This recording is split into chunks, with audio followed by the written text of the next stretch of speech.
Hello guys, तो कैसे हैं आप लोग। I am your friend Akanksh Gupta and you are watching your online channel learning with AK। This is a place where we learn together and win together. So guys, आज की video शुरुआत करने से पहले मैं आपको बता दूं कि आज की वीडियो में हम पढ़ेंगे कि ऑब्जेक्टिव्स ऑफ अकाउंटिंग क्या होते हैं एंड फंक्शंस ऑफ अकाउंटिंग क्या होते हैं। तो आज की वीडियो होने वाली है बहुत ही इंटरेस्टिंग। सो इस वीडियो को बिल्कुल भी स्किप मत कीजिएगा क्योंकि मैं बताऊंगा आपको लास्ट में एक इंटरेस्टिंग फैक्ट। सो आज की वीडियो स्टार्ट करते हैं।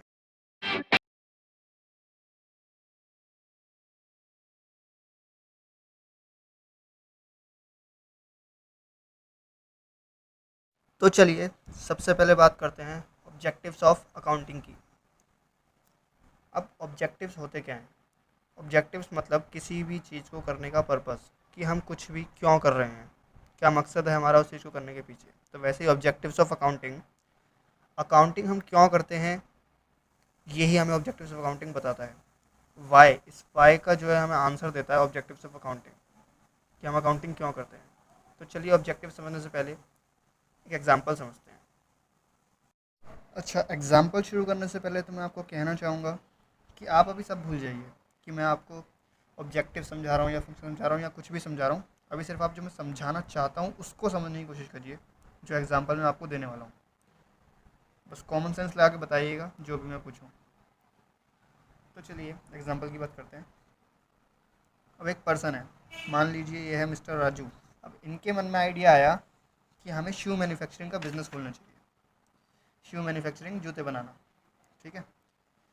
तो इन्होंने बिज़नेस चालू करा 1 अप्रैल 2019 को, ठीक है।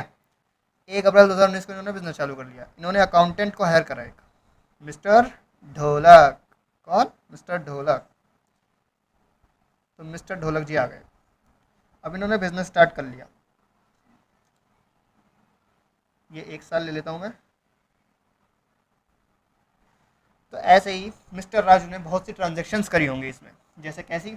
रॉ मटेरियल खरीदने जैसी, कि रॉ मटेरियल में जैसे जूते के लिए लेदर चाहिए होगा, या अलग अलग जो भी चीज़ें उसमें यूज़ होती हैं वो उसने ख़रीदा होगा। उसने रेंट पे करा होगा, सेल भी करे होंगे जूते अपने, मतलब जो उसने बनाए हैं, और उसने सैलरी पे करी होगी, और बहुत सी ट्रांजेक्शन्स उसने करी होंगी अपने पूरी अकाउंटिंग पीरियड में। ओके, तो अब इसने ऐसी ट्रांजेक्शन्स कर ली। अब मिस्टर राजू मिस्टर ढोलक से पूछ रहे हैं कि लाओ भाई, मेरा प्रॉफिट और लॉस कितना हुआ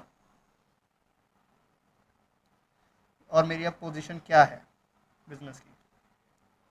तो मिस्टर ढोलक कह रहा है, मिस्टर ढोलक ने कुछ काम किया नहीं है। मिस्टर ढोलक बस आता था, आलसी टाइप का इंसान था मिस्टर ढोलक। मिस्टर ढोलक आता था, बैठ के चला जाता था। तो मिस्टर ढोलक ने कुछ काम नहीं किया। उसने कोई ट्रांजेक्शन रिकॉर्ड नहीं करी। उसने कोई ट्रांजेक्शन रिकॉर्ड नहीं करी।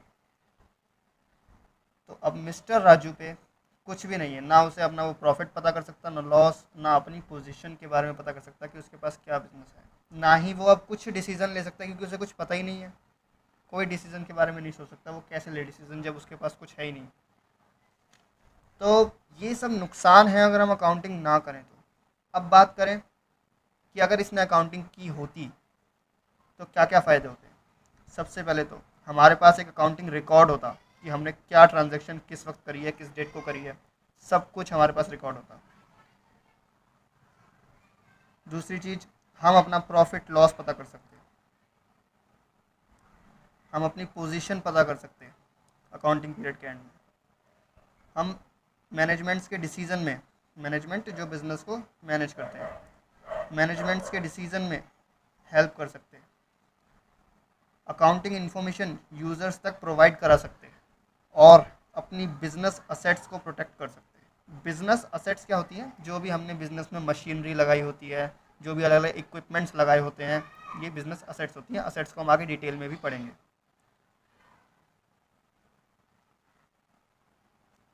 ठीक है, तो इस एग्जांपल से आपको पता लग गया होगा कि क्या क्या ऑब्जेक्टिव हो सकते हैं, कि अकाउंटिंग से हम क्या क्या पता कर सकते हैं। अकाउंटिंग हम करते ही इन सब चीज़ों के लिए हैं। और अकाउंटिंग ना करने के आपने देख ही लिया कि कितने नुकसान है। मिस्टर राजू का लॉस हो गया, मिस्टर राजू को पता ही नहीं, बल्कि मिस्टर राजू को पता ही नहीं लॉस क्या, उसका प्रॉफिट हुआ है लॉस उसे पता ही नहीं है कुछ भी।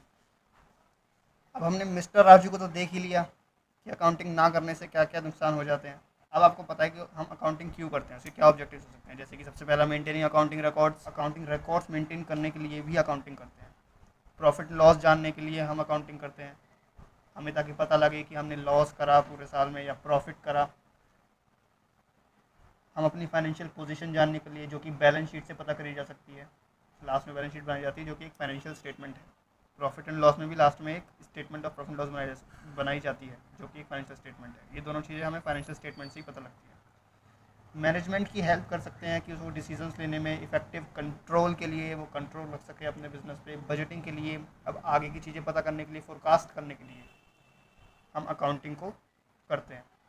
आगे providing accounting information to users.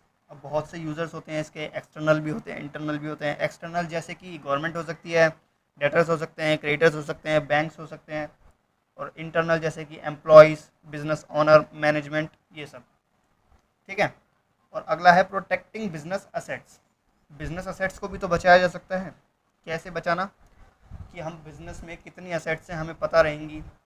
हम कभी भी उसको चेक कर सकते हैं कि हाँ हमारे पास इतनी असेट्स हैं, इतनी ही होनी चाहिए, इतनी ही। मान लीजिए मशीनरी है हमारी, हमारी बुक्स में जो है मशीनरी 5 मशीनरीज लिखी हुई हैं, और हम वहाँ जाकर चेक करते हैं तो 5 की 5 ही मिलती हैं। तो इससे हम पता कर सकते हैं हाँ हमारे पास जितना हमारे पास बुक्स में है उतना ही फिजिकली भी है, मतलब रियल में भी वहाँ पर है। अगर नहीं होता तो हमें पता लग जाता कि कुछ चोरी हो गई है या कुछ भी गलत हुआ है। ठीक है, तो ऐसे हम कंट्रोल रख सकते हैं। तो उम्मीद करता हूँ आपको ऑब्जेक्टिव्स अच्छे से समझ आ गए होंगे। अब बात करते हैं अगले टॉपिक की, functions of accounting. Functions of accounting आपको पता होगा, हम अकाउंटिंग के बारे में इतनी बार डिस्कस कर चुके हैं तो आपको पता लग गया होगा कि हम अकाउंटिंग में करते क्या हैं। जैसे कि मैं आपको एक बार रफली बताऊं, हम अकाउंटिंग रिकॉर्ड्स बनाते हैं, ये भी आपको पता है। हम इसमें फाइनेंशियल स्टेटमेंट्स बनाते हैं, ये भी पता है। लीगल रिक्वायरमेंट्स में काम आता है, लीगल रिक्वायरमेंट्स काम आता है, इस पॉइंट्स को भी मैं डिस्कस करूँगा। हम फाइनेंशियल इन्फॉर्मेशन कम्युनिकेट करते हैं यूज़र्स को, ये भी हमने कई बार बात करी है।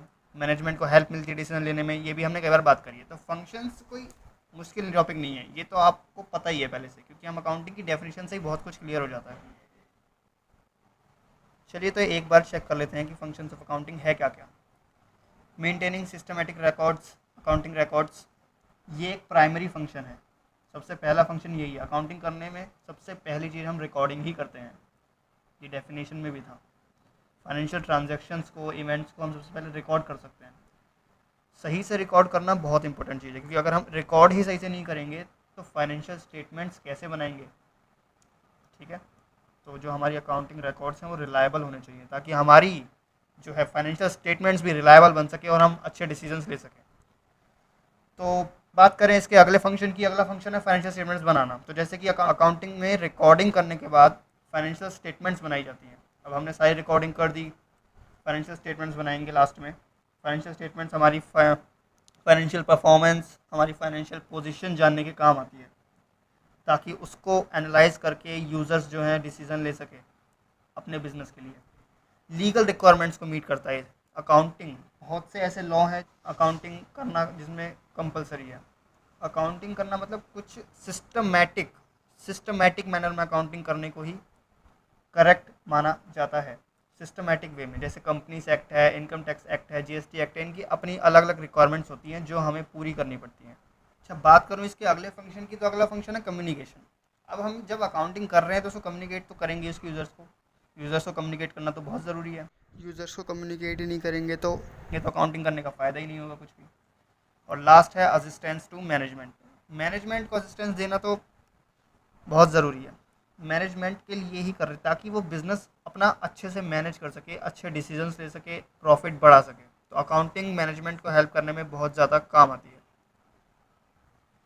तो अगर हम फिर से एक बार मिस्टर राजू वाली एग्जांपल की बात करें, उसमें अगर मिस्टर ढोलक अपना काम सही से करता तो उसके फंक्शंस क्या होते हैं अकाउंटिंग में। वो रिकॉर्ड रखता है हर चीज़ का, जो भी वो रॉ मटेरियल खरीदता, रेंट पे करता, सैलरी पे करना, ये सब तो इस चीज़ का रिकॉर्ड करता सबसे पहले।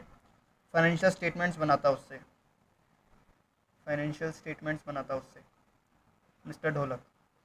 फिर अगर कोई लीगल रिक्वायरमेंट है इनकम टैक्स एक्ट में या फिर कंपनीज एक्ट में, तो उस लीगल रिक्वायरमेंट को कंप्लायंस करता।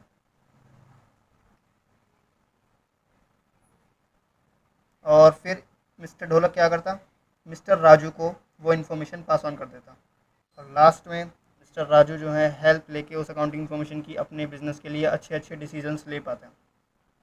तो ये होता है असिस्टेंस टू मैनेजमेंट।